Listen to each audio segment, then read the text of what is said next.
বৈষম্য বিরোধী ছাত্র আন্দোলনকে কেন্দ্র করে গত 18 জুলাই মিরপুর 10 নম্বর গোল চত্বরে পুলিশ বক্সে অগ্নিসংযোগের ঘটনা ঘটে। ওই দিন বিকেল 5টায় মেট্রো রেল চলাচল বন্ধ করে দেয় কর্তৃপক্ষ। এর পরদিন মিরপুর 10 ও কাজীপাড়া স্টেশনে ভাঙচুর করা হয়। তখন জানানো হয়েছিল মেট্রো রেল চালু করতে সময় লাগবে। তবে পট পরিবর্তনের সঙ্গে সঙ্গে মেট্রো চালুর সময়েরও পরিবর্তন হয়েছে। দীর্ঘ সময় অপেক্ষা নয়, আগামী 17 আগস্ট শনিবার থেকেই ফের শুরু হচ্ছে মেট্রো রেল চলাচল। তবে ক্ষতিগ্রস্ত মিরপুর 10 ও কাজীপাড়া স্টেশন আপাতত বন্ধ থাকবে। রোববার বিকেলে এক বৈঠকে এই নির্দেশনা দেন অন্তর্বর্তী সরকারের প্রধান উপদেষ্টা ডক্টর মোহাম্মদ ইউনূস। আর নয় সৌন্দর্য নিয়ে চিন্তা, এবার নিজেকে সুন্দর করে তুলুন স্টাইল ম্যানিয়াক্সের সাথে।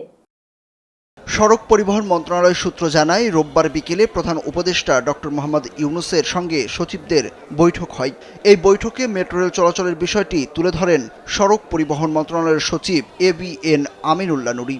এ সময় দ্রুত তা চালুর নির্দেশনা দেন প্রধান উপদেষ্টা। পরে আগামী শনিবার যাত্রী নিয়ে মেট্রো রেল চলাচলের সিদ্ধান্ত নেয় মেট্রো রেল নির্মাণ ও পরিচালনার দায়িত্বে থাকা Dhaka mass transit company limited. DMTCL সূত্র জানায়, বৈষম্য বিরোধী ছাত্র আন্দোলনের সময় মেট্রো রেলের কোচ, লাইন ও সংকেত ব্যবস্থার কোনো ক্ষতি হয়নি। তবে মিরপুর 10 ও কাজীপাড়া স্টেশনের টিকিট বিক্রি ও যাত্রীদের ভাড়া আদায় সংক্রান্ত ব্যবস্থা ক্ষতিগ্রস্ত হয়েছে। এই দুটি স্টেশন বাদ দিয়ে বাকি 14 স্টেশনের মধ্যে মেট্রো রেল যে কোনো সময় চালু করা সম্ভব।